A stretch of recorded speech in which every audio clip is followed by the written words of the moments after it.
प्रधानमन्त्रीबाट जुन अस्तिको 13 गतिको बैठकमा उहाँ आउनु भएन, नआएपछि त बैठकले नै यसरी नआउनु उचित भएन भनेर त निर्णय नै गर्यो नि। बैठक निर्धारित जहाँ गरिएको थियो त्यही ठाउँमा 44 जना सदस्यमध्ये 28 जना हाई कमिटीका सदस्यहरू त्यहाँ उपस्थित हुनुहुन्थ्यो। अब त्यस्तो बोलाइएको ठाउँमा बैठकमा उपस्थित, त्यो पनि 44 जनामा 28 जना उपस्थित हुँदा अब त्यसलाई गुटको बेला भन्ने हो भने अब त्यस्तो दृष्टिकोण एकदमै गलत दृष्टिकोण हो। सहमति अत्यधिक खोज्ने हो, हामीले सहमतिबाटै जाने हो। सहमति हुन नसक्ने अवस्थामा जनवादी केन्द्रितताको आधारमा र बहुमतको आधारमा निर्णय गर्ने हो भने पनि त्यही लेखेको छ। तर यसको अर्थ मैले के भनेको छैन भने यस्तो संवेदनशील अवस्थामा हामीले विवेक लगाउनु पर्दैन, तथ्य हेर्नु पर्दैन अनि यत्तिकै जाउँ भन्न खोजेको त होइन नि। त्यो अहिले अन्तर्विरोध अलिक चर्केको चरणमा यी अभिव्यक्ति आएका हुन्। यो बैठक हुन्छ, गर्नुपर्छ। अध्यक्षद्वय यो बैठकलाई पूर्णता दिन उहाँहरू पार्टी विधान नीति सिद्धान्तबाट निर्देशित हुनुहुन्छ। बाध्यकारी व्यवस्था उहाँहरूमाथि छ, यो उहाँहरूले गर्नैपर्छ। यो प्रधानमन्त्री र अध्यक्ष केपी शर्मा ओलीजीको हकमा पनि लागू हुन्छ, अर्का अध्यक्ष पुष्पकमल दाहाल प्रचण्डजीको हकमा पनि लागू हुन्छ। कार्यकारी अधिकार दिने पार्टी जति जम्मै पुष्पकमल दाहाल प्रचण्डजीले हेर्ने, पार्टीका गतिविधि अगाडि बढाउने, अनि अर्का अध्यक्ष तथा प्रधानमन्त्री केपी शर्मा ओलीजीले सरकारलाई प्रभावकारी रूपमा कार्यान्वयन गर्ने, तर यी सबै कामहरू सरसल्लाहबाट गर्ने भन्ने कुरा त पछि कामै रहेन नि। घेराबन्दीको जुन कुरा छ, घेराबन्दी त झन् त्यो काल्पनिक कुरा हो। किनभने पार्टीको बैठकमा बसौँ, छलफल गरौँ, तथ्यको आधारमा निष्कर्ष निकालौँ भन्नु त त्यो त अध्यक्षको ठुलो सम्मान हो। यदि त्यो बैठक पनि नगरौँ, केही पनि नगरौँ, हामीले जे भन्छ त्यही त मान्नुहोस् भनेको भए त्यसलाई घेराबन्दी भन्न सकिन्छ या अनुचित भन्न सकिन्छ। पार्टीको बैठकमा तथ्यको आधारमा कुरा गरौँ, हामी देश र जनताको सर्वोपरि हितमा मिलेर काम गरौँ भन्नु त त्योभन्दा पार्टी अध्यक्ष, पार्टीको कमिटीको सम्मान र त्योभन्दा पार्टी र सरकारलाई सफल पार्ने आशय के हुन सक्दछ? त्यो प्रधानमन्त्रीप्रति म आक्रामक भएको भएन। हाम्रो समाज कस्तो छ भने त्यो व्यक्तिले के विषय उठायो भने त्यता नहेर, त्यो विषयसँग जोडिएको मान्छे कोही छ भने त्यो मान्छेप्रति लक्षित हो कि भनेर मात्रै सोच्ने। खोइ मलाई थाहा छैन। किनभने लेखराजजी तत्कालीन नेकपा माओवादी केन्द्रको तर्फबाट, हामी त्यति बेला कार्यदलमा हुनुहुन्थ्यो, म तत्कालीन नेकपा एमालेको तर्फबाट थिएँ। हामीले राम्रो वातावरणमा सम्पूर्ण कामहरू सम्पन्न गऱ्यौँ र त्यसपछि उहाँसँग मेरो कुनै कुरामा विवाद बहस भएको पनि छैन। मैले उहाँलाई त्यति बेलाको हाम्रो पछि प्रदेश कमिटी बनिसकेपछि प्रदेश कमिटीमा पनि उहाँलाई धेरै आदर गरेर कदर गरेर आमन्त्रित गर्ने, अरू केही मानिसहरूले हुँदैन आमन्त्रित गरेर भन्दा पनि उहाँकै अगाडि मैले प्रतिरक्षा गरेको हो होइन। उहाँलाई मन्त्री बन्ने कुरामा पनि मेरो समर्थन थियो। अब त्यो चिसो तातो अब उहाँले कहीँ केही गर्नुभएको छ भने मलाई थाहा छैन। अब मेरो तर्फबाट मैले केही गरेको पनि छैन।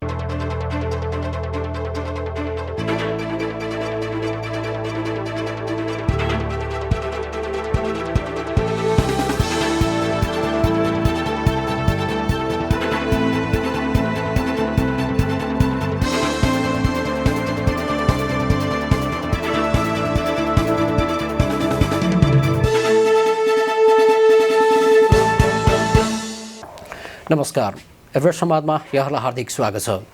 दर्शकवृन्द, आजको श्रृङ्खलामा हामीले पछिल्लो समय नेपाल कम्युनिस्ट पार्टीभित्र देखिएको अन्तरसङ्घर्ष वा अन्तर्विरोध यी लगायतका विषयहरूमा कुराकानी गर्नका लागि नेपाल कम्युनिस्ट पार्टीका स्थायी समिति सदस्य भीम रावल यति बेला हामीसँगको संवादमा जोडिनु भएको छ। आउनुहोस् उहाँलाई कार्यक्रममा स्वागत गरौँ।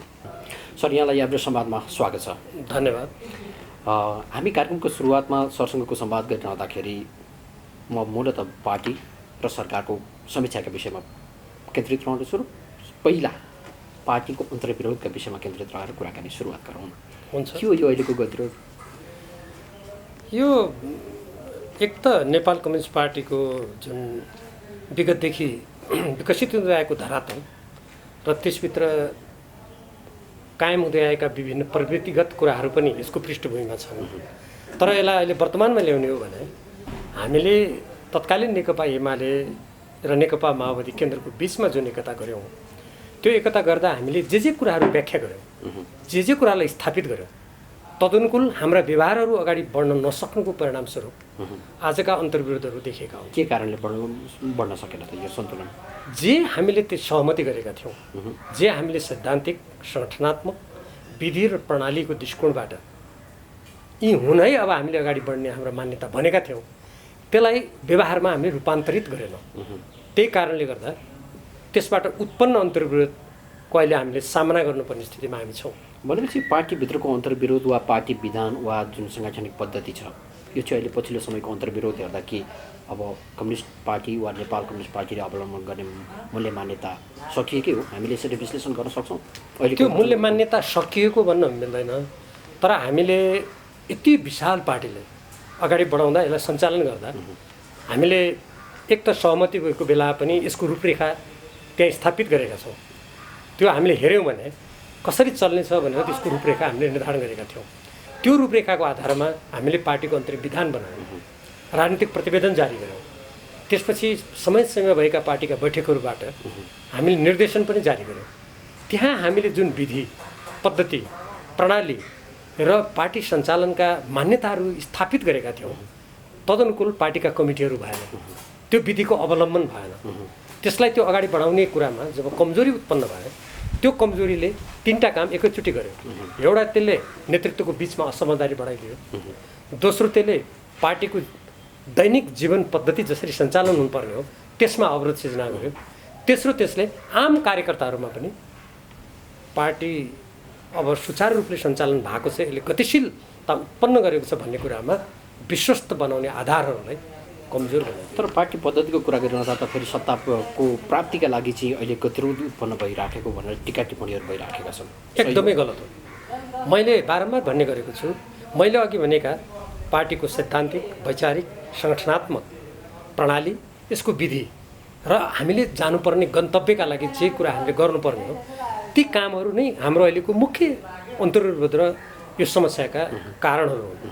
तर के हुन्छ भने जब हामी यी मैले अघि उल्लेख गरेका कुराहरूलाई कार्यान्वयन गर्ने कुरा गर्दैछौँ, कुनै व्यक्ति विशेषबाट ती कार्यान्वयन गर्ने कुरामा तदनुकूल काम भएको छ कि छैन, जसले त्यसको जिम्मेवारी लिइरहनु भएको छ त्यो जिम्मेवारी प्राप्त व्यक्तिहरूबाट भएको छ कि छैन भन्ने कुरा त्यो प्रसङ्गमा त्यो कुरासँग जोडिनु स्वाभाविक हो। जस्तो प्रधानमन्त्रीको राजीनामाका प्रसङ्गहरूलाई त हेर्दा त कसरी पार्टी पद्धतिका भन्ने त यो हिसाबबाट भन्दा पदीय भागभण्डाको हिसाबबाट नै अगाडि बढेको अनुभूति हुँदैन? त्यो होइन, मलाई अनुभूति छँदै छैन। किनभने म यस प्रसङ्गमा हाम्रो केन्द्रीय कमिटीको दोस्रो बैठकतर्फ म सबैको ध्यान आकर्षित गराउन चाहन्छु।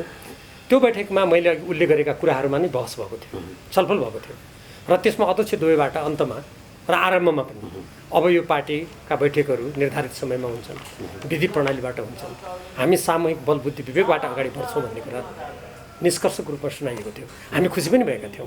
यदि यो पदको कुरा मात्रै थियो भने केन्द्रीय कमिटीको बैठकले त्यो गर्दैन थियो, वा त्योभन्दा अगाडि अर्का अध्यक्ष पुष्पकमल दाहाल, म अलिकति भन्नु, त्योभन्दा अगाडि अर्का अध्यक्ष पुष्पकमल दाहाल प्रचण्डजीले जुन मक्सिर महिनामा अब 5 वर्षको लागि प्रधानमन्त्रीले सबै चलाउनुहोस् र पार्टी र सरकार दुइटै प्रभावकारी रूपमा चलाउँ भनेर त्यो सहमति नै हुँदैन थियो नि, यदि यो पदसँग मात्रै सरकारको विषय भएको भए। एउटा दोस्रो, यो स्थायी कमिटीको जुन 5औँ बैठक जारी छ अहिले पनि, त्यो बैठकमा हामीले जुन कार्यसूची तय गऱ्यौँ त्यो पदको कुरा मात्रै भएको भए त सोझै त्यो विषय बन्थ्यो नि।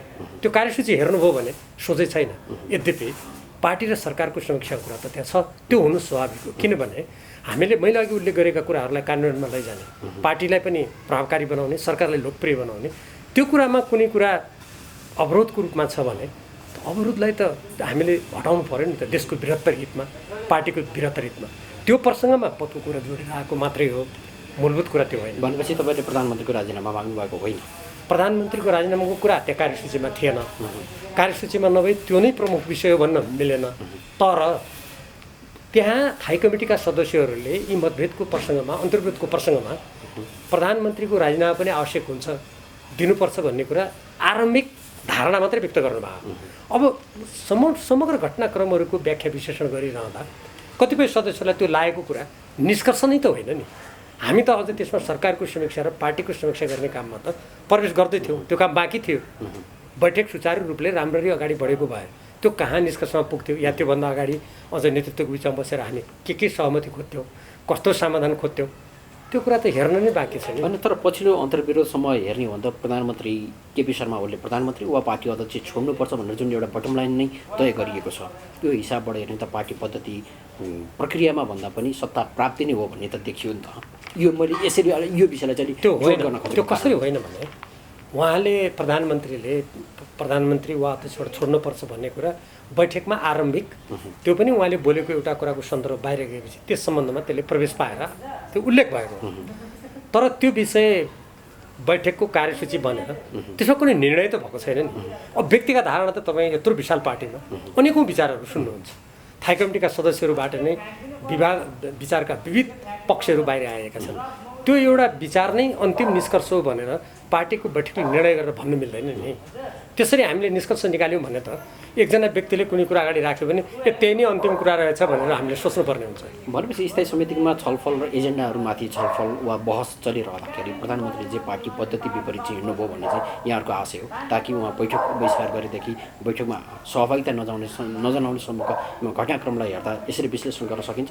केन्द्रीय कमिटीको मागमा भएको बैठकमा पनि र यसपटकको थाई कमिटीको बैठकमा पनि कुनै पनि नेताले पार्टीका बैठकहरूमा नियमित रूपमा उपस्थित हुनुपर्छ, आफूलाई लागेको कुराहरू भन्नुपर्छ, तथ्यगत वस्तुगत रूपमा आफ्ना कुराहरू राख्नुपर्छ, अरूका कुराहरू ध्यानपूर्वक सुन्नुपर्छ र त्यो प्रणालीबाट निष्कर्ष निकाल्नुपर्छ भन्ने मान्यता हामीले अवलम्बन गर्दै आएको हाम्रो विधि प्रणाली र विधानबाट निर्देशित विषय नै हो। त्यस कारणले गर्दा प्रधानमन्त्रीबाट जुन अस्तिको 13 गतिको बैठकमा उहाँ आउनु भएन, नआएपछि त बैठकले नै यसरी नआउनु उचित भएन भनेर त निर्णय नै गर्यो। तर त्यो बैठक त गुट भेलाका रूपमा थियो भने त प्रधानमन्त्री स्वयं उनले टिप्पणी गरिसक्नुभएको छ। बैठक जब थाई कमिटीको बैठक जारी छ, त्यो बोलाइएको ठाउँमा निर्धारित जहाँ गरियो दुई अध्यक्ष बिचको सहमतिको जरुरत छ होइन र बैठकको। मैले पहिले यो कुरा पुरा गर्छु, त्यसपछि तपाईँको कुरामा भन्छु। बैठक निर्धारित जहाँ गरिएको थियो त्यही ठाउँमा 44 जना सदस्यमध्ये 28 जना थाई कमिटीका सदस्यहरू त्यहाँ उपस्थित हुनुहुन्थ्यो। अब त्यस्तो बोलाइएको ठाउँमा बैठकमा उपस्थित, त्यो पनि 44 जनामा 28 जना उपस्थित हुँदा अब त्यसलाई गुटको बेला भन्ने हो भने अब त्यस्तो दृष्टिकोण एकदमै गलत दृष्टिकोण हो। अब जहाँसम्म सहमतिको कुरा छ, हामी सहमतिकै पक्षमा छौँ, सहमति नै हुनुपर्छ। यत्रो जनता देशले हामीबाट यति धेरै ठुलो अपेक्षा गरेको बेलामा हामीले सहमति नखोज्यो भन्ने कुरा भएन। तर हाम्रो पार्टी एकता हुने बेलामा जारी दस्तावेजमा पनि पार्टी विधानमा पनि सहमति खोज्ने हो, गर्नुपर्छ। राम्रो म भन्दैछु, तर सहमति भएन भने पार्टीको विधि प्रणालीबाट निर्णय गर्ने कुरा पनि हामीले त्यहीँ लेखेका छौँ। त्यसकारणले गर्दा यो एउटै कुरा मात्रै हो भनेर आफूलाई जे कुरा सुविधाजनक हुन्छ नि भनेपछि त्यो कुरा मात्रै गर्नु मिल्दैन। बहुमतको निर्णय अब अगाडि बढ्छ भन्ने आशय यहाँको हो। पार्टीको घोषणाको बेलामा के लेखेका छौँ हामीले भने विधानमा त विधानै भइगयो। कतिपय साथीहरू भन्नुहुन्छ नि पार्टी सहमतिको बेला के लेखेको छ भन्नुहुन्छ नि, मैले त्यसैले आजकल के भन्ने गरेको छु भन्दाखेरि हामी पार्टीको बैठक गरौँ, पार्टीको एकता भएदेखि त्यो बेलाका सम्पूर्ण कागजपत्र अगाडि राखौँ। हामीले त्यहाँ सहमति कस्तो कस्तो बेला हुनुपर्छ भनेर लेखेका छौँ। सहमति हुन सकेन भने हामीले कसरी अगाडि बढ्नुपर्छ भनेका छौँ। त्यहाँ हेरौँ न, त्यहाँ जे लेखेको छ त्यही मानौँ। म त्यसैले भन्दै आएको छु। त्यस कारण सहमति भने पनि कस्तो छ, कसरी लेखिएको छ भने सहमति अत्यधिक खोज्ने हो, हामीले सहमतिबाटै जाने हो। सहमति हुन नसक्ने अवस्थामा जनवादी केन्द्रितताको आधारमा र बहुमतको आधारमा निर्णय गर्ने हो भने पनि त्यही लेखेको छ। तर यसको अर्थ मैले के भनेको छैन भने यस्तो संवेदनशील अवस्थामा हामीले विवेक लगाउनु पर्दैन, तथ्य हेर्नु पर्दैन अनि यत्तिकै जाउँ भन्न खोजेको त होइन नि। त्यो के भन्न खोजेको हो भने हाम्रा सिद्धान्त, नीति, धारणा, कार्यक्रम देश र जनताको अपेक्षा बमोजिम अलिक प्रश्न बताइदिनुहोस् न। अब जस्तो प्रधानमन्त्री केपी शर्मा ओलीले यो बैठकलाई नै मान्यता नदिइरहेको अवस्थामा स्थायी समितिको बैठक अब कहिले बस्छ? यदि त्यो बैठक पनि बाट के हो निर्णय हुन्छ, यदि प्रधानमन्त्री त्यो बैठकमा सहभागी हुनु भएन भने अब बहुमतको आधारमा तपाईँहरूले प्रधानमन्त्रीमाथि के कारबाहीको डन्डा चलाउनुहुन्छ? थाई कमिटीको 5औं बैठक सबैको सहमतिबाट त्यही बालुवाटारमा आयोजना गरेर कार्यसूची तय भइसकेका छ। त्यो बैठकप्रति कसैको पनि असहमति छ भन्नु मिल्दैन। यथार्थ त्यो खालि पछिल्लो चरणमा विवाद के आएको छ भने यो जुन मतभेद चर्केर गइसकेपछि बिचमा फेरि प्रधानमन्त्रीको एउटा बाहिर सार्वजनिक जुन भनाइ आयो, त्यसपछि के भएको छ भने अब बैठक कसरी अगाडि बढाउने र उत्पन्न अन्तर्विरोधलाई कसरी समाधान गर्ने, त्यो प्रसङ्गमा यो मतभेद विवाद आएको हो। तर यो थाई कमिटीको 5औं बैठक होइन, यसको कार्यसूची तय भएको छैन भनेर कसैले भन्न सकेको छ र? एक। दोस्रो, यदि कथम कदाचित बैठक भएन भने के गर्ने भन्ने जुन तपाईँको प्रश्न छ, थाई कमिटीको बैठक जारी छ अनि यो बैठक समापन नै नभएर बैठक केही पनि होइन, यो केही पनि भएन भने त पार्टी नै विसर्जनतिर जाने खतरा हुन्छ। त्यसैले म अहिले पनि के कुरामा आशावादी छु भने अहिले अन्तर्विरोध अलिक चर्केको चरणमा यी अभिव्यक्ति आएका हुन्। यो बैठक हुन्छ, गर्नुपर्छ। अध्यक्षद्वय यो बैठकलाई पूर्णता दिन उहाँहरू पार्टी विधान नीति सिद्धान्तबाट निर्देशित हुनुहुन्छ। बाध्यकारी व्यवस्था उहाँहरूमाथि छ, यो उहाँहरूले गर्नैपर्छ। यो प्रधानमन्त्री र अध्यक्ष केपी शर्मा ओलीजीको हकमा पनि लागू हुन्छ, अर्का अध्यक्ष पुष्पकमल दाहाल प्रचण्डजीको हकमा पनि लागू हुन्छ। जस्तो यहाँले सहमति नै अन्तिम निकास हो भनिरहँदाखेरि र स्थायी समितिको बैठकले दुई अध्यक्षलाई पनि संवाद र गतिरोध अन्त्यका लागि जिम्मेवारी दिएको थियो, तर पछिल्लो श्रृङ्खला हेऱ्यौँ भने दुई अध्यक्ष बिचको द्वन्द्व चरम अवस्थामा पुगेको देखिन्छ। सहमति कसरी हुन्छ? यहाँहरूले त एउटा मध्यमार्गी लाइन, एउटा दोस्रो लेयरका नेताहरूको हिसाबबाट एउटा मध्यमार्गी लाइनहरू यहाँहरूले पनि त शीर्ष नेताहरूलाई त सुझाव दिनुभएको होला नि त। यसमा मध्य मार्ग अपनाउनै पर्दैन। प्रष्ट यसमा पहिल्यै मार्ग अपनाउनुपर्छ। त्यो पहिलो मार्ग भनेको के हो भने पार्टीका स्थापित नीति विधि प्रणाली सिद्धान्त त्यो त अनुरूप भन्ने कुरा होइन, भन्ने कुरा होइन। त्यो व्यवहारमा लागू नभए त्यो व्यवहारमा लागू गर्ने हो, त्यो भन्ने कुरा हो। जसले भन्छ नि त्यहीँनिर समस्या उत्पन्न हुन्छ। त्यो भन्ने कुरा होइन, त्यो कार्यान्वयन गर्ने कुरा हो। कार्यान्वयन गर्नै पर्छ। यदि नेपाल कम्युनिस्ट पार्टीको हामी नेतृत्व गर्छौँ, जनताका इच्छा आकाङ्क्षाहरू हामी पुरा गर्न वचनबद्ध छौँ भन्ने हामीमा छ भने त्यो मान्नै पर्छ। त्यो कागजमा लेख्ने कुरा होइन, त्यो व्यवहारमा कार्यान्वयन गर्ने कुरा हो। त्यसैले म अहिले पनि के ठान्छु भने दुईजना अध्यक्षको कुरा मात्र होइन, यो हामी सम्पूर्ण थाई कमिटीका सदस्य र पार्टीको सिङ्गो पङ्क्तिको सरकारको विषय हो। यो पार्टीका स्थापित मान्यता अनुरूप उहाँहरूले बैठकमा आउनुपर्छ, त्यहाँ छलफल हुनुपर्छ। थाई कमिटीले कार्यसूची तय गरेको छ, कार्यसूचीमा प्रवेश गर्नुपर्छ र हामीले निष्कर्ष निकाल्नै पर्छ। यो नै देश जनता पार्टीप्रतिको जिम्मेवारी ठहर्छ। जस्तो पार्टी पद्धतिको कुरा गरिरहँदा अलिक प्रष्टसँग बताइदिनुहोस् न, यो पछिल्लो समय पार्टी पद्धति दुई अध्यक्षमध्ये कसले मानेन, रोकियो कहाँ? प्रधानमन्त्रीले भन्नुहुन्छ पार्टी पद्धति अनुसार नै म अगाडि बढेको छु भन्नुहुन्छ, अर्का अध्यक्ष पुष्पकमल दाहाल प्रचण्डको दाबी पनि त्यही देखिन्छ। यसलाई तथ्यमा गएर हेरौँ। केन्द्रीय कमिटीको दोस्रो बैठकमा हामीले जुन निर्णय गरेका थियौँ र त्यसलाई अब कार्यान्वयन गर्ने, जेठभित्र सदस्यता नवीकरण सम्पन्न गर्ने, अहिलेको यो आउने हिउँदमा हामीले जिल्ला र प्रदेशका अधिवेशनहरू गर्ने र सबै राष्ट्रिय र सरकारका विषय र पार्टीका महत्त्वपूर्ण विषयमा सामूहिक रूपमा निर्णय गर्ने, त्यो हाम्रो पार्टी विधि प्रणाली र हाम्रो स्थापित विधान मान्यतालाई अनुसरण गर्ने हाम्रो सङ्कल्प थियो। त्यसपछि के भयो? थाई कमिटीका 20 जना सदस्यले थाई कमिटीको बैठक माग्दाखेरि पनि बैठक आयोजना गरिएन। त्यो विधि अनुरूप थिएन, गल्ती थियो। त्यस्तै गरेर यो थाई कमिटीको जारी बैठक हामीले जुन कार्यसूची तय गरेका थियौँ त्यो कार्यसूची अनुरूप अगाडि जाने, त्यहाँ छलफल गर्नुपर्नेमा जब त्यो रोकियो त्यसमा बैठकमा नआउने कुरा त्यो गलत कुरा हो, प्रष्ट छ। त्यो कसैलाई फलानु दोष भन्नुपर्ने चाहिँ घटनाक्रमले नै देखाउँछ, त्यो गलत कुरा हो, त्यो उचित कुरा होइन। त्यो त थाई कमिटीको बैठकबाटै पनि हामीले भन्यौँ होइन। अब यी जुन कुराहरू भए, अब यी कुराहरूलाई समीक्षा गरेर फर्केर हेरेर फेरि उहाँहरू दुवैजना अध्यक्ष मात्र होइन, हामी सबै पार्टीको थाई कमिटीको बैठकलाई सुचारू गर्ने, प्रणालीमा फर्किने, त्यहाँ निर्धारित कार्यसूचीमा छलफल गर्ने, छलफलबाट हामीले निष्कर्ष निकाल्ने बाटोबाट अगाडि बढ्नुपर्छ। अनि भनेपछि जस्तो अब पार्टी अध्यक्ष पुष्पकमल दाहाल प्रचण्डलाई कार्यकारी अधिकार दिएकै थियो, तर पनि उहाँले पार्टी पद्धति वा सङ्गठनलाई चलाउन सक्नु भएन भने त ओली पछिको त आरोप त छ नि त फेरि। तर सँगसँगै अर्को कुरा पनि छ नि, अर्का अध्यक्ष पुष्पकमल दाहाल प्रचण्डजीलाई कार्यकारी अधिकार दिने भने त उहाँहरूले सहमति गर्नुभयो। म त त्यो छलफलको उहाँहरूले सहमति गर्ने बेला थिइनँ, हामीले पछि थाहा पायौँ। तर फेरि सँगसँगै के आयो त भने अर्का अध्यक्ष प्रधानमन्त्रीबाट सार्वजनिक रूपमा होइन, कार्यकारी अधिकार त मैले नै अभ्यास गर्ने हो र म नै त्यसको पहिलो अध्यक्ष भन्ने कुरा उहाँलाई सार्वजनिक अभिव्यक्ति आयो। तर सार्वजनिक अभिव्यक्तिले मात्रै त केही भइहाल्दैन थियो। त्यसपछिका अरू बैठकका जुन स्वरूपहरू थिए नि, ती बैठकहरू गर्ने क्रममा त्यो कार्यकारी अधिकार दिने पार्टी जति जम्मै पुष्पकमल दाहाल प्रचण्डजीले हेर्ने, पार्टीका गतिविधि अगाडि बढाउने, अनि अर्का अध्यक्ष तथा प्रधानमन्त्री केपी शर्मा ओलीजीले सरकारलाई प्रभावकारी रूपमा कार्यान्वयन गर्ने, तर यी सबै कामहरू सरसल्लाहबाट गर्ने भन्ने कुरा त पछि कामै रहेन नि। अनि त्यसैले प्रचण्डजी या पुष्पकमल दाहाल प्रचण्डजीले कार्यकारी अध्यक्ष भएर सबै किन नगरे भनेर त्यो त यी घटनाक्रमले नै त्यो प्रश्नको जवाब आफै दिन्छ। अनि प्रधानमन्त्रीलाई त तपाईँले घेराबन्दी गर्नुभयो त, उहाँले त सार्वजनिकमै भन्नुभएको छ त, फेरि सरकार सञ्चालनका कुरा होस् या पार्टी सञ्चालनका विषयमा होस्, मलाई पार्टी नेतृत्व वा साथीहरूबाट सहयोग रहेन, घेराबन्दी भयो भन्नुभएको छ। होइन, त्यो तपाईँले घेराबन्दी गर्नुभयो, उहाँले कहाँ कुन प्रसङ्गमा भन्नुभयो, त्यो घेराबन्दी गरेको भन्ने कुरा नै गलत हो। कसरी गलत हो भने सरकार र पार्टी कुनै पनि विषयमा कुनै गल्ती काम गर्न खोज्यो, गलत कामतिर ढल्कियो, या ती परिणामहरू जनता र देशको लागि उचित भएनन् या नेपालको संविधान या पार्टी विधान अनुकूल भएनन् भने त्यस्तो नगरौँ भन्नु त त्यो असहयोग होइन, त्यो सहयोग हो।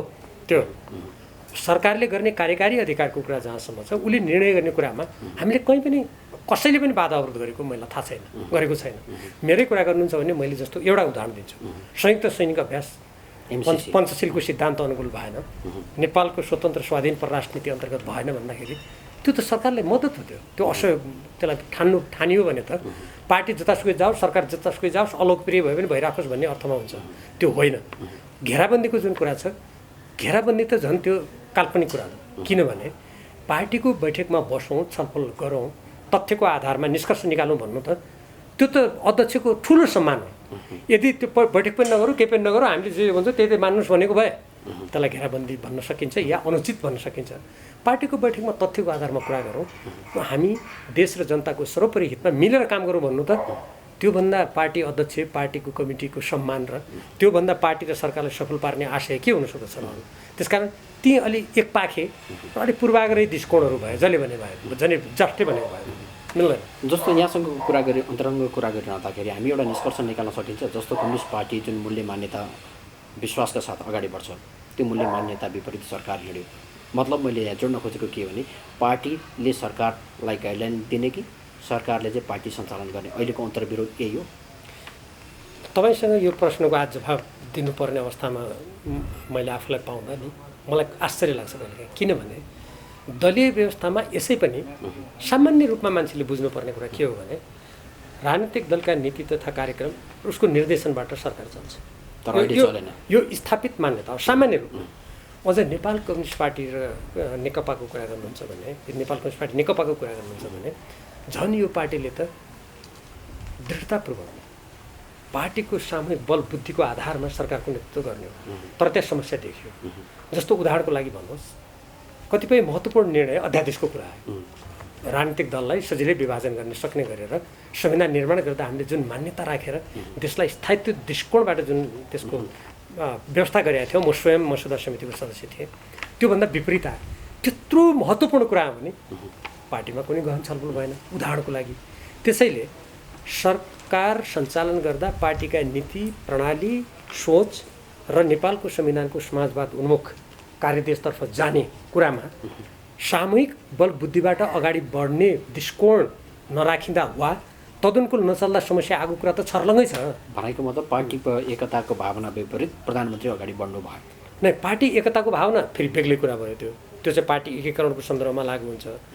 सरकार सञ्चालनको कुरामा हाम्रो निर्वाचनको घोषणापत्र, हाम्रो राजनीतिक प्रतिवेदन गरेको मार्गनिर्देशन, नेपालको संविधान बमोजिम समाजवाद उन्मुख दिशातिर हामीले अग्रसर हुनुपर्ने कुरामा राष्ट्रिय सरकारका महत्त्वपूर्ण विषय र दीर्घकालीन प्रभाव उत्पन्न गर्ने कुनै पनि नीतिका सम्बन्धमा पार्टीमा छलफल गर्ने र त्यो छलफललाई त्यहाँ कार्यान्वयन गर्ने परिपाटी नै अवलम्बन गरिएन।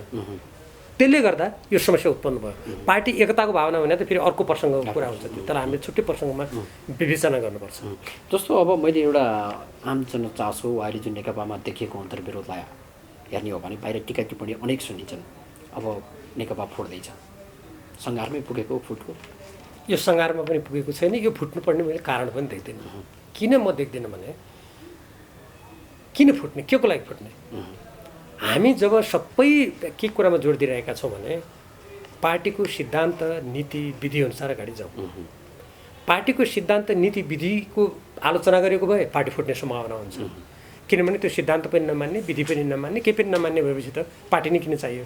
हामी त त्यसमा जोड दिइरहेका छौँ। एक। दोस्रो कुरा, जनताले यति धेरै ठुलो विश्वास गरेर सरकारकै नेतृत्वमा हामीले गरिरहेछौँ, अनि पार्टी फुटाएर हामीले खोजेको के कि अब सरकारमा बस्नु हाम्रो लागि बढी भयो, अब हामीलाई चाहिएन भनेर फुट्ने कि, या हामी कम्युनिस्ट भएर जुन नीति अपनायौँ, हामीले जुन समाजवादको दिशामा जाने भनेको छौँ, अब त्यो बाटो छोड्यो भनेर फुट्ने कि? त्यसकारण यसको फुट्नुपर्ने म धरातल औचित्य केही पनि देख्दिनँ। म त के भन्छु भने यति बेला पार्टी फुटको जसले कुरा गर्छ नि, त्यसले जनता, देश र कम्युनिस्ट कहानी यत्रो ठुलो पङ्क्ति कार्यकर्तालाई धोका दिएको ठाउँछ। होइन, अहिलेको अन्तर्विरोधमा त जनता पनि आफै निराशा जस्तो देखिन्छ, किनभने एकातिर कोभिडको समस्या छ, अर्कोतिर प्राकृतिक विपत्तिका जोखिमहरू उत्तिकै बढिरहेका छन्। यति बेला तपाईँहरूकै सरकार नेतृत्वमा छ, चाहे त्यो स्थानीय तहदेखि केन्द्रसम्म, तर पनि पार्टीको जुन आन्तरिक विवादले त्यो निराशा त बनाएकै छ। तर विश्लेषण चाहिँ त्यो देखिन्छ कि तपाईँ एकताको पक्षमा वा नेताहरूबीच सहमति हुनुपर्छ भन्ने रहँदा देखिँदैन। सहमतिको बिन्दु नजिक आउला भन्दा झन् दूरी टाढा र गुटको भेलाहरू चाहिँ बढी केन्द्रित पनि राखेको देखिन्छ। यो म पछिल्लो तपाईँको प्रसङ्गबाट केही कुरा राख्न चाहन्छु। यसरी मैले जुन जिल्लामा विभिन्न होटलहरूमा गुटका भेलाहरू गर्ने या हामीले एउटा मर्यादाभन्दा बाहिर गएर कुराहरू अलि शब्दावलीहरू पनि त्यस्तै खालका प्रयोग गर्ने यो काम बन्द गर्नुपर्छ। किनभने यसले फुटको अभ्यास त हो नि, त्यो फुटको अभ्यास होइन, अन्तर्विरोध चर्केर गएपछि त्यसको अभिव्यक्ति हो, त्यो बन्द गर्नुपर्छ। यही प्रसङ्गमा तपाईँले जुन जनताको कुरा गर्नुभयो नि, हामीले यस्तो गतिविधि गरेपछि त जनतामा त्यसले आशा जगाउने भन्ने कुरा प्रश्न भएन नि। त्यसै कारणले पनि अब यो तुरन्त बन्द गर्नुपर्छ, सबैले प्रणालीमा आउनुपर्छ। प्रधानमन्त्री र पार्टीको अध्यक्ष भनेको देशको सबैभन्दा जिम्मेवार व्यक्ति हुनुहुन्छ, सबभन्दा बढी जिम्मेवारी बोध उहाँले गर्नुपर्छ। त्यसपछि हाम्रा अर्को अध्यक्ष हुनुहुन्छ पुष्पकमल प्रचण्ड, पार्टीको अर्को बागडोर उहाँको हातमा हुने व्यक्ति हुनुभयो उहाँले, अर्को उहाँले त्यो कुरा सोच्नुपर्छ। त्यसपछि सचिवालय छ हाम्रो, सचिवालयका नेताहरूले सोच्नुपर्छ, हामी थाई कमिटीकाले सोचेर, सिङ्गो पार्टी पङ्क्तिले सोचेर यो समस्यालाई यथाशीघ्र समाधान गरेर पार्टीलाई पुनः यसलाई यसको स्थापित सिद्धान्त नीति विधि प्रणालीबाट सुचारू रूपमा अगाडि बढ्नुपर्छ। तर हामी द्वन्द्ववादमा विश्वास गर्ने भएको हुनाले र समाज नै गतिशील भइरहेको हुनाले सानातिना मतभेदहरू त भइरहन्छ। यी कुरा ठ्याक्कै बिर्को लगाए जस्तो हुन्छन् त म भन्दिनँ, तर मूलभूत रूपमा यसलाई समाधान गरेर जानुपर्छ। अनि बल्ल तपाईँले अघि भन्नुभयो जस्तो जनतामा जो निराशाको बादल छ त्यो फाट्न थाल्छ, फेरि आशाका किरणहरू आएको हामी देख्न सक्छौँ। जस्तो अब तपाईँहरूले स्थायी समितिले 2 अध्यक्षलाई जिम्मेवारी दिइरहँदा उहाँहरूबिच सहमति जुट्न सकेन भने कसरी अगाडि बढ्छ अब स्थायी समितिको बैठक? उहाँहरूले त सहमति गर्नै पर्छ, अर्को बाटो नै छैन। एक दोस्रो, यदि उहाँहरूको बिचमा सहमति हुन सकेन भने यत्रो ठुलो पङ्क्ति छ नि त पार्टी पङ्क्ति, सचिवालयका सदस्यहरू हुन्छ, थाई कमिटीका सदस्यहरू छौँ हामी, केन्द्रीय कमिटी छ हाम्रो, एउटै मात्र साँगो र झ्याल मात्र छैन नि, हामीसँग हिँड्ने फराकिलो मार्ग र ठुलो ढोका पनि छैन निस्किने। ती सम्पूर्ण माध्यमहरू अपनाउनुपर्छ। यदि उहाँहरूले सक्नु भएन भने उहाँहरू सक्नुहोस्, प्रस्ताव राम्रो ल्याउनुहोस्, ठिक छ, हामी पनि सहयोग गर्न तयार छौँ। यदि उहाँहरूले त्यो सक्नु भएन भने हामी मात्रै पार्टी हौँ, अरू यहाँ कोही पनि छैन भन्ने यदि कतै अन्तरकुन्तर सोध्छ भने त्यो निकालिदिने, अरूको पनि सहयोग लिने, पार्टीलाई विधि प्रणाली स्थापित मान्यतामा हिँडाउने।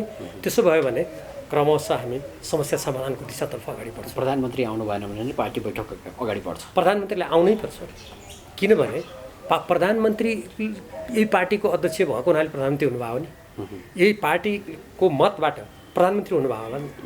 त्यसैले उहाँले बैठकमा आउने र पुनः यो पार्टीमा भएको जुन अहिले अन्यल छ, जनतामा जुन तपाईँ निराशा भन्ने शब्द प्रयोग गर्नुभएको छ, त्यो सम्पूर्ण कुरालाई हटाएर नै सरकारको र नेताको औचित्य पनि स्थापित हुन्छ भन्ने कुरा त उहाँले पक्कै पनि बुझ्नुभयो होला नि। जस्तो अब एकताकै कुराहरू गरिरहँदाखेरि जस्तो तपाईँकै पार्टीका उपाध्यक्ष वामदेव गौतमले जुन 6 बुँदे प्रस्ताव ल्याउनु, यो सहमतिका लागि सार्थक छ यो प्रस्ताव?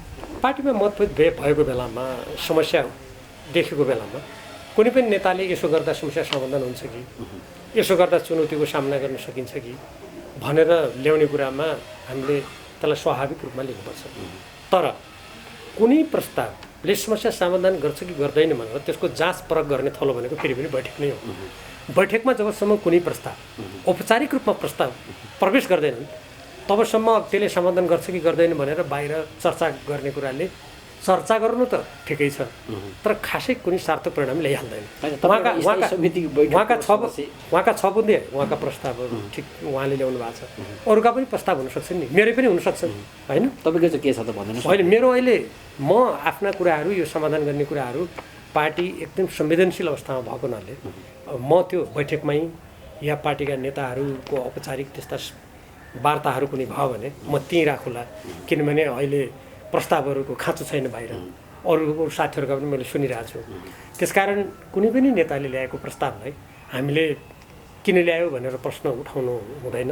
ठिक छ, सबैले यो गर्दा हुन्छ कि भन्नुभयो, वामदेवजीले पनि भन्नुभयो, अरू साथीहरू पनि भन्नु होला, तर ती सम्पूर्ण प्रस्तावहरू र ती जम्मै कुराहरूलाई हामीले फेरि पनि त्यसको औचित्य अनुचित्य त्यसबाट समाधान हुन सक्ने नसक्ने कुराको जाँच परख पार्टीको आन्तरिक बैठकमै गर्नुपर्छ। अब यो त पार्टीको अन्तरसङ्घर्षको कुराहरू रह्यो। थोरै सरकारको समीक्षाका विषयमा कुरा गरौँ। अहिले नेकपाको सरकार अघि नै मैले भने केन्द्रदेखि स्थानीय तहसम्म नेतृत्व गरिरहेको छ। कसरी मूल्याङ्कन गर्नुभएको छ अहिले सरकारको काम कारबाहीले? अब सरकारको विस्तृत समीक्षा त हामीले गरेका छैनौँ। यद्यपि थाई कमिटीको बैठकबाट हामीले त्यसको समीक्षा गर्ने भनेर यसपटक पनि कार्यसूची बनायौँ। योभन्दा धेरै महिना अगाडि पनि हामीले बनाएका थियौँ। विस्तृत समीक्षा त भएको छैन भने सरकारको तर्फबाट पनि ठोस रूपमा व्यवस्थित रूपमा प्रस्तुत हुने, हामीले लागेका कुरा पनि भन्ने अनि निष्कर्ष निकाल्ने त्यो त हुन सकेको छैन।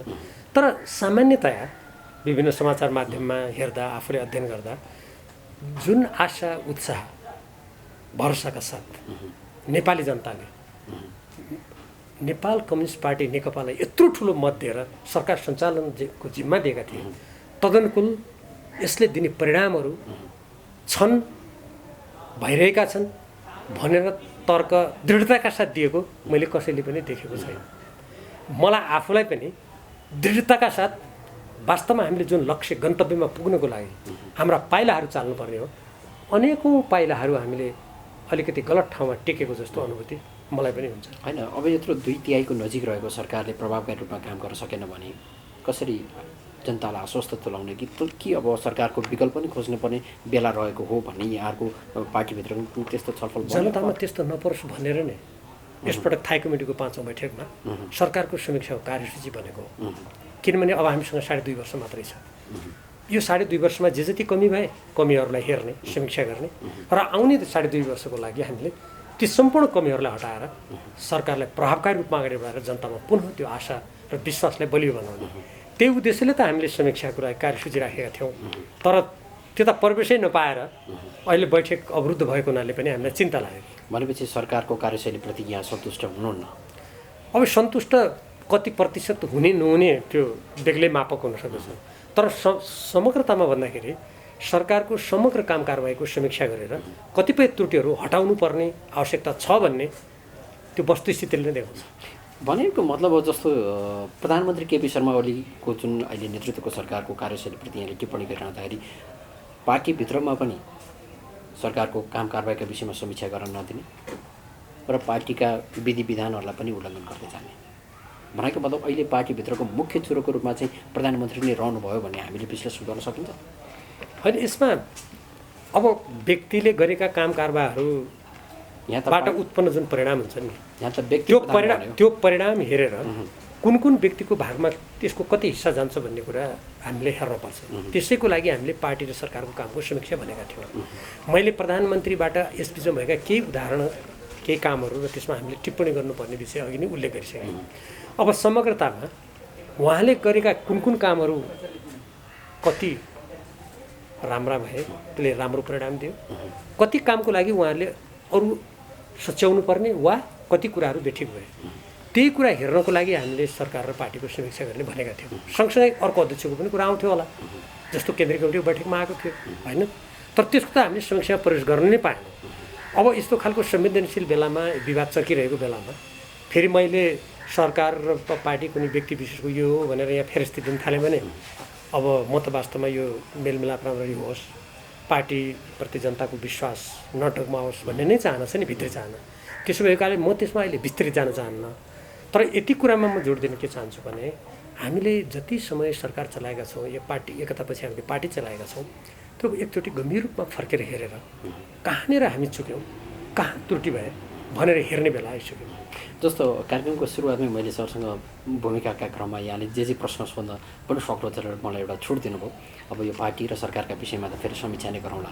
अब थोरै यहाँलाई जस्टिफाईलाई हुन्छ। जस्तो पछिल्लो समय पार्टी एकतापछि तपाईँ र प्रधानमन्त्री बिचको सम्बन्ध के हो? अलिक बढी प्रधानमन्त्रीप्रति तपाईँ अलिक आक्रामक किन देखिनुभयो? बाहिर यसै नै टिका टिप्पणी भइरहेछन् कि प्रधानमन्त्री विरुद्ध नै हो तपाईँ? होइन, त्यो प्रधानमन्त्रीप्रति म आक्रामक भएको होइन। हाम्रो समाज कस्तो छ भने त्यो व्यक्तिले के विषय उठायो भने त्यता नहेर, त्यो विषयसँग जोडिएको मान्छे कोही छ भने त्यो मान्छेप्रति लक्षित हो कि भनेर मात्रै सोच्ने। जस्तो उदाहरणको लागि म भनौँ, सबभन्दा पहिलो मैले सार्वजनिक रूपमा उठाएको प्रश्न एसिया प्रशान्त क्षेत्रको सम्मेलन हो। त्यो सम्मेलनमा कोरियाको एकजना महिला मुनको श्रीमती आएर उनले त्यहाँ जस्ता अभिव्यक्ति दिए, त्यहाँ जे जस्तो भयो मैले त्यसको आलोचना गरेको। अब त्यस्तो खालको त्यो कार्यक्रम त्यो सोल्टी होटलमा नभए त म बोल्ने नै थिइनँ नि। यदि कुनै विषयसँग मैले बोलेको कुराको औचित्य नभएर मैले बोलेको छु भने त्यो व्यक्तिगत रूपमा कसैप्रतिको विरोधको रूपमा बुझिन्छ। अब त्यो विषयमा बोल्दा त के भन्नु पऱ्यो भने मैले प्रधानमन्त्रीमाथि विशेष व्यक्तिगत रूपमा आक्रमण गरेको भन्ने लागेको साथीहरूले मलाई के भन्न सक्नु पऱ्यो भने त्यो कार्यक्रममा उनले जे बोलिन् ती महिलाले होइन कम्युनिस्टहरूलाई सिद्ध्याए भनेर बोलेकी छन् त्यहाँ सोभियत सङ्घ र पूर्वी युरोपमा। र त्यसपछि त्यहाँ त्यसलाई चलन चल्तीको भाषामा होली वाइन पनि भनियो उदाहरणको लागि। कि त्यो ठिक छ भन्नु पऱ्यो? होइन भने मैले त कम्युनिस्ट पार्टी र सरकारले त्यस्तो स्थितिबाट जोगाउँ भन्दा साँच्चीकै भन्नुहुन्छ भने मलाई एकैछिन साँच्चीकै मलाई धन्यवाद दिनु पर्थ्यो। एउटा अर्को एउटा उदाहरण दिन्छु, दुईवटा उदाहरण दिन्छु र तपाईँ भन्नु होला। अर्को उदाहरण दिन्छु, संयुक्त सैनिक अभ्यास हुने भयो त्यसपछि लगत्तै भारतको पुणे भन्ने ठाउँ। मैले के भने यो नेपालको स्वतन्त्र परराष्ट्र नीतिले दिन यस्तो गर्न मिल्दैन। यदि हामीले यस्तो गर्न थाल्यौँ भने हाम्रो स्वतन्त्र परराष्ट्र नीति पनि अप्ठ्यारोमा पर्छ, हामी जस्तो भू राजनीतिमा भएको देश पनि अप्ठ्यारोमा पर्छ। कि त ती साथीहरूले के भन्नु पऱ्यो भने तपाईँले भनेको त्यो कुरा गलत हो, हामी अब सैनिक गठबन्धनमा जाने बेला भयो, कुनै शक्ति राष्ट्रको पछि लाग्ने बेला भयो, कि त्यो भन्नु पऱ्यो? होइन भने मैले त्यसरी उठाएको कुराले त मलाई धन्यवाद दिनु पर्थ्यो भन्ने मेरो धारणा छ। त्यसकारण मेरो व्यक्तिगत त्यस्तो कुनै आक्षेप आक्रोश पूर्वाग्रह होइन। मैले के चाहेको हो भने नेपाल कम्युनिस्ट पार्टीले निर्वाचन घोषणापत्रमा जे भनेको छ 6 सालदेखि नेपाल कम्युनिस्ट पार्टीले असमान सन्धि समताको विरुद्धमा आफ्नो स्वाधीनताको पक्षमा जे कुराको वकालत गर्दै आएको छ त्योभन्दा यताउता गऱ्यो भने औँल्याउँ है भन्ने दृष्टिकोणले मैले भनेको हो। र मलाई के विश्वास छ भने मेरो त्यो दृष्टिकोण पार्टीको नीति पार्टीको सिद्धान्त अनुरूप छ। अनि तपाईँले त सरकारका राम्रा पक्षहरूलाई व्यवस्था गर्ने र सरकारका कमी कमजोरीलाई मात्रै लिएर आधार मानेर टिका टिप्पणी गर्नुभयो भन्ने हो कि होइन? बाहिरको म तपाईँलाई एउटा उदाहरण दिन्छु। जब सरकारको तर्फबाट नक्सा जारी भन्ने निर्णय भयो नि, प्रतिनिधि सभामा सरकारले नक्सा जारी गरेकोमा र भारतले त्यसमा अर्घ्याल्याङ गरेकोमा नेपाल सरकारको प्रतीक्षा गरेर त्यसको प्रशंसा सबभन्दा राम्ररी गर्ने मान्छे म मात्रै थिएँ। जो प्रधानमन्त्रीको निकट भन्ने साथीहरू हुन् उहाँहरूले त बोल्नै भयो। मैले त्यसको प्रतिरक्षा गरेको थिएँ उदाहरणको लागि। राम्रो काम गर्दा कसरी प्रतिरक्षा गरिन्छ भन्ने कुरा। दोस्रो, चीनसँग पारवान सम्झौता भयो, यद्यपि त्यो नाकाबन्दीको बेला त्यो गर्नुपर्छ भन्ने मान्छे त्यति बेलाको मन्त्री परिषदमा म पनि हुँ। मैले त्यसको मुक्त कण्ठले त्यसको परिवेशसहित मैले प्रशंसा गरेको छु। यी उदाहरण अरू कुरामा पनि सरकारले सूचना गरेका अरू केही गतिविधिहरू जो राष्ट्रको हितमा राम्रा कुराहरूमा मैले त्यसमा पनि त्यसको समर्थन गरेको छु। मैले उठाएका विषयलाई कुनै पनि साथीहरूले हेर्नुभयो भने मैले नेपालको संविधान, नेपाल कम्युनिस्ट पार्टीको विधान, नेपाल कम्युनिस्ट पार्टीको लक्ष्य गन्तव्य कार्यक्रमसँग अमिल्दा कुराहरूमा टिप्पणी गरेको छु र त्यस्ता कुरालाई रोक्नुपर्छ भनेको छु। जस्तो विषादी परीक्षणको कुरा भन्नुहोस्। अब अहिले म यही प्रसङ्गमा तपाईँलाई एउटा कुरा भन्छु, फेरि यो पनि सरकारको आलोचना गरेर भन्ने होला, तर म भन्न चाहन्छु सूर्यबहादुर थापा प्रधानमन्त्री हुँदा भारतले राजदूतावासमा नेपालका राजनीतिज्ञ सांसदहरूलाई लाइन लगाएर अनि गाउँ गाउँमा रकम बाँड्ने प्रचलन सुरु गरे। सूर्यबहादुर थापाजीको पृष्ठभूमि के हो मैले भन्नु परेन। त्यसपछि धेरै वर्षपछि फेरि यो हाम्रो संयुक्त सरकारै भइरहेको बेलामा अब यो यस्तो ठिक भएन, कुनै पनि देशको सरकारले हामीलाई सहयोग गर्ने हो भने हाम्रो बजेटको प्रक्रियाभित्र आउनुपर्छ। त्यसबाट हामी बरु कुन विषयमा कुन क्षेत्रमा दिने त्यो सरकारलाई हामी त्यति छुट दिन सक्छौँ भनेर फेरि हाम्रो बजेटमा ल्याउने भन्ने कुरा भयो। मैले अस्ति मात्रै के समाचार पढेँ भने अहिले यो सरकारले फेरि अर्थमन्त्री त्यहाँ हाम्रै पार्टीको हुनुहुन्छ, अहिले फेरि भारतलाई त्यसरी त्यो बजेट व्यक्तिलाई बाँडेर गाउँ गाउँमा उनीहरू आफै निरीक्षणमा जाने कुरालाई फेरि सहमति दिइयो भन्ने समाचार आयो। अब म त यो कुराको त विरोध गर्ने भयो नि। अब यो विरोध गर्दा तपाईँ प्रधानमन्त्रीलाई प्रति विरोध गरेको ठान्नुहुन्छ कि सरकारको विरोध गरेको ठान्नुहुन्छ कि वा यो देशको स्वाधीनता र सार्वभौमसत्ताको समर्थन गरेको ठान्नुहुन्छ? दर्शक श्रोताहरूलाई छोडिदिउँ। ल ठिकै छ, यो त प्रधानमन्त्रीसँगको सम्बन्धको रह्यो। अब तपाईँलाई अर्को प्रश्न पनि यिनै व्यक्तिगत रूपमा नै छ। तपाईँ र लेखराज भट्टराईको सम्बन्ध के हो? किन त्यो चिसोपन देखियो भने राजनैतिक वृत्तमा टिका टिप्पणी छ? खोइ मलाई थाहा छैन, किनभने लेखराजजी तत्कालीन नेकपा माओवादी केन्द्रको तर्फबाट हामी त्यति बेला कार्यदलमा हुनुहुन्थ्यो, म तत्कालीन नेकपा एमालेको तर्फबाट थिएँ। हामीले राम्रो वातावरणमा सम्पूर्ण कामहरू सम्पन्न गऱ्यौँ र त्यसपछि उहाँसँग मेरो कुनै कुरामा विवाद बहस भएको पनि छैन। मैले उहाँलाई त्यति बेलाको हाम्रो पछि प्रदेश कमिटी बनिसकेपछि प्रदेश कमिटीमा पनि उहाँलाई धेरै आदर गरेर कदर गरेर आमन्त्रित गर्ने, अरू केही मानिसहरूले हुँदैन आमन्त्रित गरेर भन्दा पनि उहाँकै अगाडि मैले प्रतिरक्षा गरेको हो होइन। उहाँलाई मन्त्री बन्ने कुरामा पनि मेरो समर्थन थियो। अब त्यो चिसो तातो अब उहाँले कहीँ केही गर्नुभएको छ भने मलाई थाहा छैन। अब मेरो तर्फबाट मैले केही गरेको पनि छैन, दिन्छु जस्तो त्यो मलाई जानकारी पनि जस्तो पार्टी एकता आउनुभन्दा यहाँ एमालेको एउटा सुदूरपश्चिमबाट पनि एउटा प्रभावशाली नेता, उहाँ माओवादी केन्द्रबाट प्रभावशाली नेता। तर अहिले पार्टी एकता पछिको दृश्य हेर्ने हो भने तपाईँ पुष्पकमल दाहाल प्रचण्ड नजिक र उहाँ केपी शर्मा ओली नजिक भनेको मतलब ध्रुव विभाजितको रूपमा विश्लेषण हुँदा यसरी विश्लेषण भएको देखिन्छ।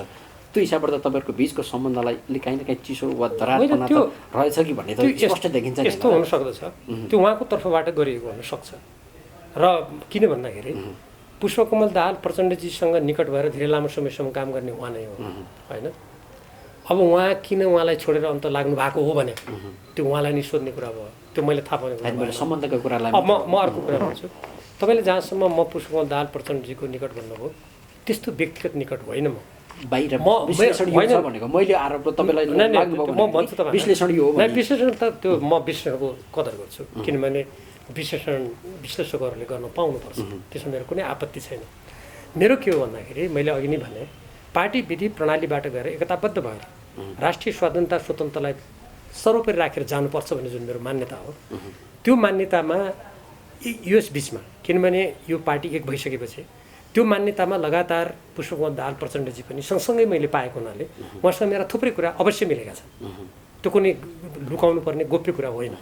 तर त्यसको अर्थ म उहाँको निकट व्यक्तिगत रूपमा गएको भन्ने होइन। त्यो नीति विधि सिद्धान्त प्रक्रियाले म पार्टीको अध्यक्ष पनि हो, पार्टी अध्यक्षसँग निकट हुनु स्वाभाविक हो। फेरि के भ्रम नपरोस् कुनै पनि व्यक्तिलाई भने केपी शर्मा ओली प्रधानमन्त्री हुनुहुन्छ, उहाँसँग मेरो व्यक्तिगत टकराव शत्रुतापूर्ण छ भन्ने भ्रम पनि कसैलाई नहोस्। खालि मैले नीति विधि र केही विषयहरूमा मैले उहाँको आलोचना गरेको छु। यसको अर्थ उहाँप्रति मेरो शत्रुतापूर्ण धारणा छ भन्ने होइन, त्यो गलत कुरा हो। अब तपाईँले जुन यो प्रसङ्गमा अर्को पक्षको कुरा गर्नुभयो, अब उहाँ कसैको निकट किन जानुभयो, कसैको निकटबाट किन टाढा जानुभयो, यो प्रश्न त उहाँलाई नै सोध्नुहोस् होइन, त्यो मलाई सोध्ने कुरा भनेको मतलब अब दुईजनाको बिचको सम्बन्ध चाहिँ सुमधुर नै छ होइन। व्यक्तिगत त मैले के म राजनीतिक रूपमा मेरो नमिलेको हुनसक्छ। जस्तो भन्नुहोस् उहाँकै मन्त्रालयबाट उदाहरणको रूपमा उहाँको मन्त्रालयले ल्याउने बजेटमा अन्तर्देशीय औद्योगिक क्षेत्र बनाउने भन्ने त्यहाँ एउटा वाक्य शब्द परेको छ। मैले त्यसको संसदमै आलोचना गरेको छु, किन मेरो त राष्ट्रियता सम्बन्धी मेरो स्पष्ट दृष्टिकोण छ आरम्भदेखि, विद्यार्थीकालदेखि नै। नेपाल स्वतन्त्र देश हो, यहाँ कुनै अर्को देशले आएर औद्योगिक क्षेत्र खोल्न सक्दैन। त्यो कसरी पऱ्यो त्यो शब्द त्यो नीति तथा कार्यक्रममा? अब यस्ता कुरा मैले आलोचना गर्दा उहाँ बिच्किनु भयो भने म को बिच्किन्छ भन्ने हिसाब कहिले पनि गर्दैन। नेपालको स्वाधीनता स्वतन्त्रता र आत्मनिर्णयको अधिकारको कुरा गर्दा को खुसी हुन्छ, को दुखित हुन्छ, को बिच्किन्छ, मेरो हिसाब किताब हुँदैन। अन्यथा व्यक्तिगत त मेरो केही पनि छैन। अनि जस्तो पार्टीभित्रको अन्तर्विरोध बढिरहँदाखेरि नेताहरू बिचको जुन एउटा सम्बन्ध चिसोपना रह्यो भनेर जुन विश्लेषण गरिरहँदाखेरि पक्कै पनि त्यो नरहोस्, हाम्रो पनि शुभकामना त्यो छ सरहरूलाई। र हामी कार्यक्रमको अन्तिममा छौँ। अब अन्तिममा यहाँको भनाइ के छ? जस्तो पार्टीको एकता प्रक्रियाबाट जसरी आउँदाखेरि अहिले जुन अन्तर्विरोधसम्म आइपुग्दाखेरिको अवस्थालाई हेर्ने हो भने अबको निकास कसरी अगाडि बढ्नुपर्छ पार्टीगत रूपमा र सरकारलाई सुझावका हिसाबबाट यहाँको भनाइ के छ? ठोस अब सबभन्दा पहिले प्रधानमन्त्री तथा पार्टी अध्यक्ष र अर्का अध्यक्षले दुईजना, त्यसपछि सचिवालयका नेताहरू र हामी सबै थाई कमिटीका सदस्यहरूले यो पार्टीको निर्माण 6 सालदेखि यो देशको स्वाधीनता स्वतन्त्रता समृद्धि र नेपाली जनताको स्वाभिमानको लागि भएको हो भन्ने कुरालाई राम्ररी उद्बोधन गर्नु पर्यो। त्यसको अर्थ भनेको पार्टीलाई सामूहिक बल बुद्धि विवेकको आधारमा पार्टीका स्थापित सिद्धान्त मान्यता अनुरूप अगाडि बढाउनु पर्छ भन्ने कुरामा सबजना सहमत हुनु पर्यो। पार्टीको विधानअनुसार अगाडि बढ्न तत्पर हुनु पर्यो। यति कुरा भएपछि मलाई विश्वास छ व्यक्तिका बिचमा कतिपय कुरामा चित्त नबुझेका या कतिपय आफ्ना स्वार्थसँग गाँसेका कुराहरूमा अलिकति मन कुँडिएको भए तापनि हामी सजिलैसँग मूलभूत सहमतिमा पुग्न सक्छौँ। मैले मूलभूत भन्ने शब्द किन प्रयोग गरेको भने कतिपय अन्तर्विरोधहरू रहन सक्छन्, मतभेद रहन सक्छन्, तर हामी मूलभूत रूपमा सहमतिमा जान सक्छौँ। आजको समस्या भनेको सरकारमा जाने, संविधानले समाजवाद भनेको छ, नव उदारवादको कानुन लेख्ने, अर्थ मन्त्रालयले एउटा कानुन बनाउँदाखेरि प्राधिकरण सम्बन्धमा त्यो गरेको छ। आयोग गठन गर्ने कुरामा सदस्य बन्नको लागि नव उदारवादी भएको विचार मान्छे चाहिने। कहाँ जाँदैछौँ हामी? अब मैले यो कुरा गरेँ भने के प्रधानमन्त्री र कुनै व्यक्तिको आलोचना गरेको ठहर्छ? उदाहरणको लागि भनेको, एक कम्युनिस्ट पार्टीले हाम्रा देशका साधन स्रोत हाम्रो देशको लागि प्रयोग गर्ने भन्यो। माथिल्लो कर्णाली हेर्नुहोस्, 11 वर्षको जिएमआर कम्पनीले ओगटेको, त्यो परियोजना विकास सम्झौता अनुसार 3 वर्ष अगाडि त्यो परियोजना रद्द भइसक्नु पर्थ्यो। नेपाल सरकारले आफै बनाउनु पर्ने नेपालको सबैभन्दा राम्रो आयोजना हो त्यो, त अहिलेसम्म त्यसमा निर्णय नै हुँदैन। अनि त्योभन्दा कसको विरोध गरेको ठहरिन्छ? दुईटा उदाहरण। त्यस्तै गरेर हाम्रो सिमानामा डुबान भएको छ। अहिले लिम्पियाधुरा, कालापानी, लिपुलेकमा भारतले अतिक्रमण गरेको छ। यस्तो बेलामा पार्टीमा कार्यसूचीको 1 नम्बरमा रहेको सिमाना समस्या सम्बन्धी जुन विषय छ, त्यसमा प्रस्ताव पारित गरौँ न भन्ने मेरो उही दिन पनि प्रस्ताव थियो। यस्तो महत्त्वपूर्ण विषय आएको बेला पार्टी स्थगित गरेर हिँड्यो भने त्यसको बाहिर सन्देश के जान्छ? अनि यो माग गर्दा कसको विरोध हुन्छ? त्यसैले मेरो तपाईँले जुन समस्या समाधानको उपाय के हो भन्ने जुन प्रश्नको उत्तरमा मैले यो प्रश्न किन कोट्याएको भने, यस्ता राष्ट्रिय हितसँग सम्बन्धित, पार्टीको सङ्गठनात्मक प्रणालीसँग सम्बन्धित, सिद्धान्तसँग सम्बन्धित र कम्युनिस्ट पार्टीले परिकल्पना गरेको उद्देश्य राखेको गन्तव्य जाने कुरामा हामी सहमत भयौँ भने मलाई लाग्छ त्यति बेला अनि व्यक्तिका स्वार्थहरू राष्ट्रिय स्वार्थको अधीनमा आउँछन्, पार्टीको अधीनमा आउँछन्। पार्टीभन्दा माथि कोही पनि रहेनछ भन्ने कुराको हामी राम्ररी उद्बोधन गर्छौँ र समस्या राम्ररी समाधान हुन्छ। मैले त्यसैले अहिले पनि समस्या समाधान हुनै सक्दैनन्, पार्टी फुटिहाल्छ, अब सबै चिजभित्र अन्धकार छ भन्ने मान्यतासँग म त्यसैले अहिले पनि सहमत छैन। हस्, धन्यवाद। धन्यवाद। उहाँ हुनुहुन्थ्यो नेपाल कम्युनिस्ट पार्टीका स्थायी समिति सदस्य भीम रावल। आजको श्रृङ्खलामा हामीले उहाँसँग विशेष गरी पछिल्लो समय नेपाल कम्युनिस्ट पार्टीभित्र देखिएको अन्तरसङ्घर्षका विषयमा कुराकानी गऱ्यौँ। आजको श्रृङ्खलाबाट हामी सबैलाई बिदा दिनुहोस्। नमस्ते।